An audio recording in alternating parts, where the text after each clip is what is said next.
नमस्कार। और कैसे हो सब? बढ़िया? कुछ पढ़ाई कर लें। आज हम लोग मेजर ऑफ सेंट्रल टेंडेंसी का एक इंपॉर्टेंट कॉन्सेप्ट के बारे में डिस्कस करेंगे, वो है क्वार्टाइल्स। ओके, तो क्वार्टाइल्स के बारे में डिस्कस करने से पहले एक चीज हमको जानना जरूरी है, वो है मीडियन। ठीक है, तो कभी भी हम लोग जब स्टैटिस्टिकल डेटा को एनालाइज करते हैं तो वहां पे हमको स्टैटिस्टिकल जो ऑब्जर्वेशंस है उनको असेंडिंग या डिसेंडिंग ऑर्डर में अरेंज करना पड़ता है। ये तो तुम लोग को पता ही होगा। So students, median is the central value और it is the middle of the observations which are arranged either in ascending order or descending order. For example, if there is a set of data, say 2, 3, 5, 6, 7. So which is the median? Median is 5. That means it is the center of observation, isn't it? Number of observation is 5. So which is the median? It is n plus 1 by tooth observation. What is n? N is the number of observation. So n plus 1. What is the number of observation in this case? 5. So 5 plus 1, that is 6 by 2, that is 3. So third observation. Okay, third observation is the median. So in this case median is equal to 5. Okay, if there are even number of observations, say 2, 3, 4, 5, 6 and 7. That means the our number of observation is now 6. So median is equal to n by tooth observation plus n by 2 plus 1 observation divided by 2. That means nth observation, that means 6. 6 by 2 observation plus 6 by 2 plus 1 observation whole divided by 2. That is equal to, see, third observation plus fourth observation divided by 2. Third observation is here 4, fourth observation is 5. So 4 plus 5 by 2, that is 9 by 2. So median will be 4.5. Fine. So in this case we find out median. Now what are the quartiles then? Okay. The median, that means median is the center of the observation, isn't it? It is middle observation or central value of the setup when they are arranged in ascending order or descending order. So what are quartiles? Quartiles are the observations or the values which divide the set of observations into 4 equal parts. Again, they have to be in ascending or descending order. Fine. So that means median, this is the center. Fine. So it divides the set of observation into 2 parts. Okay. So what happens?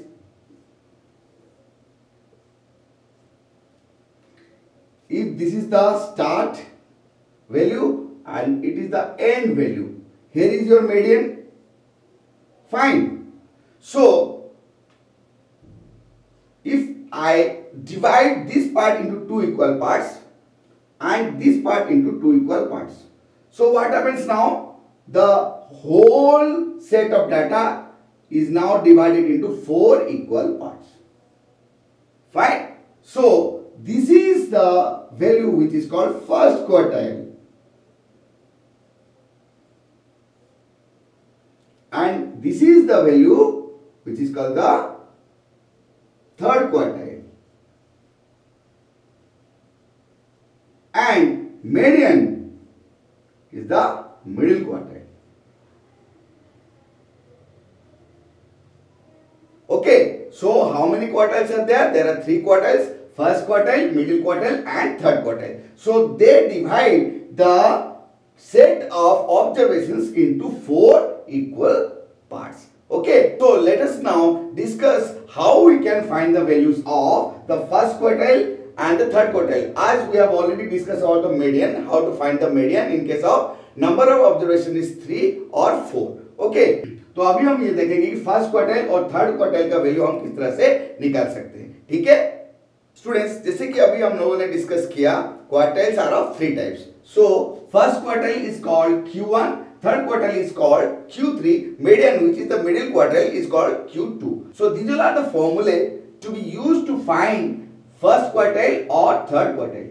तो देखो in case of even, what is even? Number of observations. Okay, when I say even or odd, that is number of observations. When the number of observations is even, the formula to be used to find first quartile is n by fourth observation, where n is equal to number of observation, number of observations.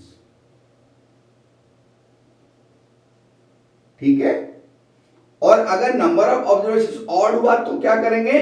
n plus 1 by fourth observation. ठीक है, अगर third quartile के लिए जाएं, even number of observation होगा तो third quartile के लिए फॉर्मूला कौन सा यूज होगा?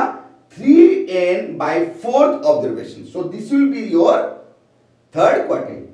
इन case of odd number of observations, the formula to be used is 3 whole multiplied by n plus 1 divided by fourth observation. तो ये होगा तुम्हारा थर्ड क्वार्टाइल. ठीक है, तो ये फॉर्मूले हमको ध्यान में रखना है. आप इसको अच्छी तरह से दिमाग में रख लो ताकि कभी भी क्वेश्चंस आते हैं तो आप आसानी से कर सको. अगर उस टाइम हम उसको ध्यान में लाने की कोशिश करेंगे तो क्या होगा? Wastage of time. जैसे कि मैं हमेशा बोलता रहता हूं, time has the value. So time waste नहीं करना है, इसको अच्छी तरह से दिमाग में रखना है. ठीक है, so students, let us now discuss about the interquartile range. हमने डिस्कशन क्या क्या? एक है Q1, जो जिसको हम बोलेंगे लोअर क्वार्टाइल, या फिर हम बोलेंगे फर्स्ट क्वार्टाइल. ठीक है, और एक है Q2 जो कि है मीडियन, या फिर मिडिल क्वार्टाइल बोलेंगे हम इसको, है ना, मिडिल क्वार्टाइल. और तीसरा है Q3 जिसको हम बोलेंगे अपर क्वार्टाइल या फिर थर्ड क्वार्टाइल. ठीक है, तो inter quartile range, inter quartile मतलब बिटवीन द क्वार्टाइल. ठीक है, इंटर क्वार्टाइल रेंज क्या होता है?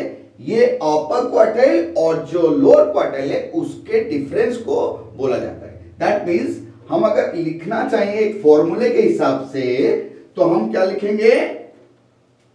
Inter quartile range is equal to Q3 minus Q1. क्योंकि ये अपर क्वार्टाइल है, ये लोअर क्वार्टाइल है, इसका जो डिफरेंस है इसको बोला जाता है inter quartile range. Okay students, inter quartile range के बारे में हमने देखा है किस तरह से हम फॉर्मूला यूज कर सकते हैं. वैसे ही अगर हमें बोला जाए semi inter quartile range, okay, inter quartile range, तो इसके लिए हम क्या फॉर्मूला यूज करेंगे? इंटर क्वार्टाइल रेंज के लिए था Q3 minus Q1, semi inter quartile range के लिए होगा Q3 minus Q1 whole divided by 2. तो ये फॉर्मूला यूज करेंगे हम किसके लिए? Semi inter quartile range decide करने के लिए. ओके, तो अभी हम कुछ एग्जांपल्स डिस्कस करेंगे और देखेंगे अगर हमारे पास एक सेट ऑफ ऑब्जर्वेशंस हैं, वहां से हम किस तरह से first quartile, third quartile, inter quartile range ये सब निकाल सकते हैं. ओके, तो students, let us now discuss this example. Question ये कह रहा है, in a class test the marks scored by 11 students are 13, 17, 25, 3, 19, 7, 6, 11, 15 and 17. Okay, find median, low quartile, upper quartile and inter quartile range. ठीक है, तो solution देखने से पहले एक चीज ध्यान में रखना है कि ये जो डेटा है वो करेक्ट ऑर्डर में नहीं है. तो पहला चीज क्या करना पड़ेगा, इनको हम चलो असेंडिंग ऑर्डर में लिख देते हैं. ठीक है, तो स्टूडेंट्स देखो, नंबर ऑफ ऑब्जर्वेशंस कितने हैं? 11. सो n इज इक्वल टू 11 जो कि है ऑड. तो जब मीडियन हम निकालेंगे, मीडियन का फॉर्मूला ऑड के लिए क्या होता है? n plus 1 by twoth term और ऑब्जर्वेशन. ठीक है, तो कितना होगा median? 11 plus 1 by twoth term, that is equal to 12 by tooth observation, that is sixth observation. Sixth observation क्या है? 13. So that implies median is equal to 13। देखो ये सब बहुत आसान है, लेकिन एक बात ध्यान देना है कि जब अरेंज करते हैं अच्छी तरह से अरेंज करें, ठीक है। तो मीडियन क्या हो गया 13। तो चलो अभी देखो फर्स्ट क्वार्टाइल और थर्ड क्वार्टाइल हम निकालेंगे। ओके, तो स्टूडेंट्स फर्स्ट क्वार्टाइल के लिए, क्योंकि ये ऑड है तो हमारा फॉर्मूला क्या था, n plus 1 by fourth observation, ठीक है। That is equal to 11 plus 1 by 4, that is 12 by fourth observation, that is third observation. So third observation कौन सा है, 1 2 3 6, that implies Q1 is equal to 6।